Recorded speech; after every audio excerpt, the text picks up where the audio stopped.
One question I had for you, Javen, like Kickstarter related, before we look at it, because I definitely am going to bring it up in a few minutes here so we can start taking a look at it real deep. Do you have a game plan? Like, if you don't fund the campaign, are you prepared to fail? Basically, is what I'm asking. Yeah, emotionally, yes. Are you bracing yourself for that? Like, oh man, this might just flop. Well, I don't want you to fail, which is why we're all kind of trying to give you our feedback here tonight. But like that is a reality. It's all happened to us at one point or the other, and so like I just definitely, like you are prepared for that reality, right? Yeah. So I'll tell you right now, kind of what my plan B is. Like if this just like doesn't go as well as I'd hoped, then it's changing the avenue, I guess, because I feel like the story is kind of there. Yeah.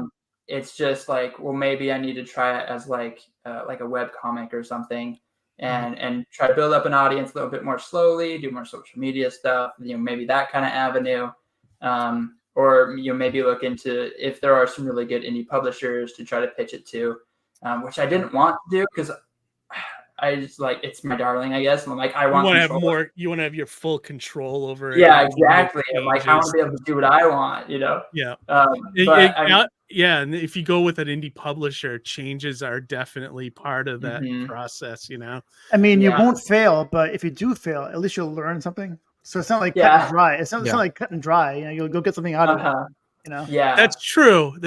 Harry's got a good point there. It's like you will learn some stuff from the process.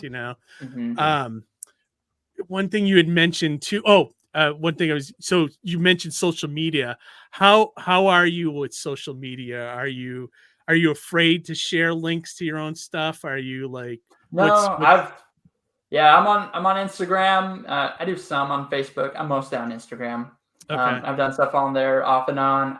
I mean, I haven't given it as much attention as I feel like I should. And so like my following's not super large. And so like to be able to pull people to try to do a crowdfunding project, I think is a little tricky right now. Like if you just look at my numbers. So that's kind of nerve wracking, but I mean, I know sometimes it's a long game and you just got to find different ways to get in front of the right people. So that's true. Like, and like Tony and Johnny, like, how is your like social media game when it comes to like promoting? Is it like, are you afraid to share links? Are you, like what's the style that you guys use, I guess? Tony? Well, I have a lot of video editing skills. So places like TikTok and YouTube, I do really well at. And I get a lot of eyeballs on my books through that way. But yeah, that's really what it is. I hate Twitter. And Instagram is my other place. But doing videos on Instagram as well, because it's okay. You do the videos, yeah. One thing I found effective for my social media too, and you guys can take this as I like to share panels. Like I'll take a nice panel from the book, and I'll crop it, just share the panel, and it'll just be like, hey, this is what's happening in the panel, and this is part of such and such book written by me, artwork by this person. You can tag them in that, and then and then link in the bio, link in comments for Kickstarter and stuff like that. Because I find if you share the link with your initial post, it usually doesn't help you. But if you share it as a comment after, that, especially on Facebook, I think that's like a thing. Dr. Mask has some really great advice here as well. Let me bring that up. He said, been coming from someone who has no experience in crowdfunding, but I've looked into it, a lot of it. If you run into issues early, it won't hurt to end it early and regroup. That's not a bad piece of advice. I've seen people do that. Yeah. I know guys that have launched a number of successful campaigns and still had ones fail. They retooled and relaunched later. So that's something to think about, Javen. If you get into it a week or two and it's not looking good, you might want to think about that as well. Something based upon your goal number. There's a certain kind of pace you want to hit, and there's actually a site called Kick Track, and track is spelled TRAQ. And that site's actually a really great tool to use in the back end just to see if you're matching and meeting that pacing.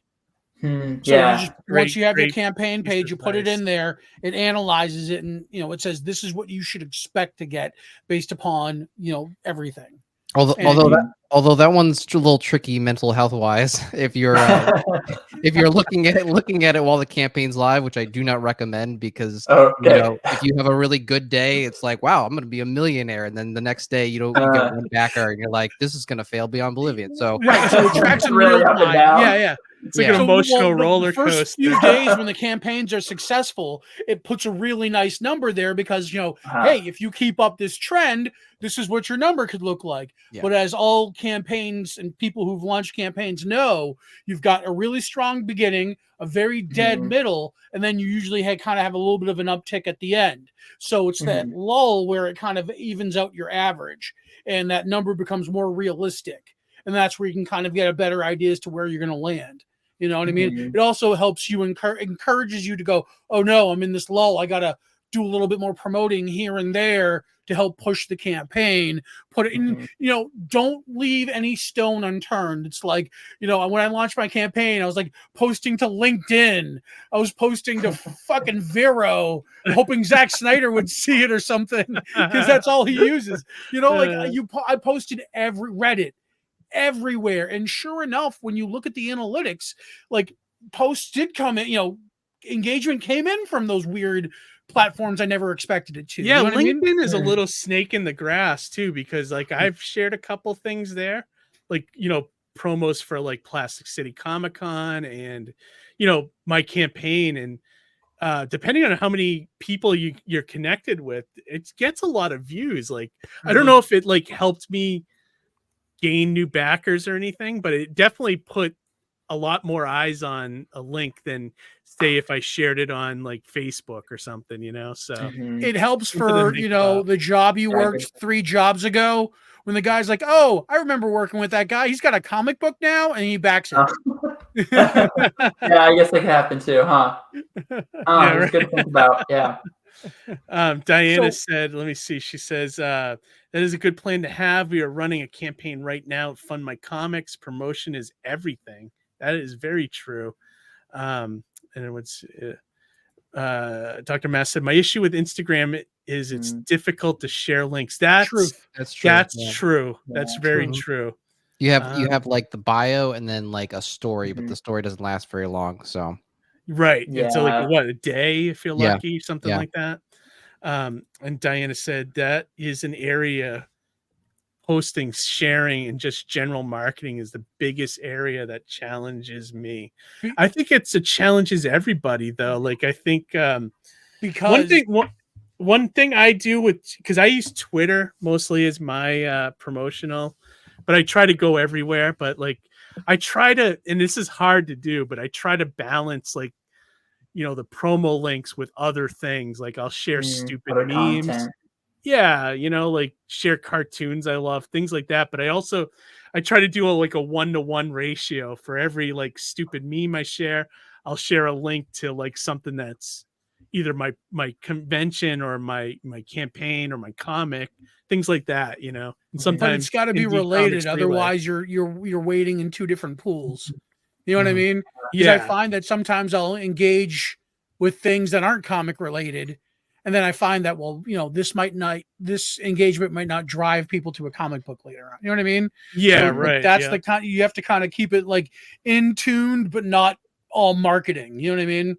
Yeah, definitely. And it's almost like 2 for 1. You know what I mean? 2 other things and then 1 marketing kind of thing. PlasticCityComicCon is thrilled to present Ron Rudat, legendary designer for Hasbro's G.I. Joe toys. From figures to vehicles, Ron had a hand in designing the G.I. Joe characters and toys that we all know and love. So bring your favorite G.I. Joe toys to be signed, or stop by and have a talk with Ron about G.I. Joe. You'll be glad to meet this legend at PlasticCityComicCon on Saturday, July 20th, from 10 a.m. to 5 p.m. at the Doubletree Hilton in beautiful Leominster, Massachusetts. See you there.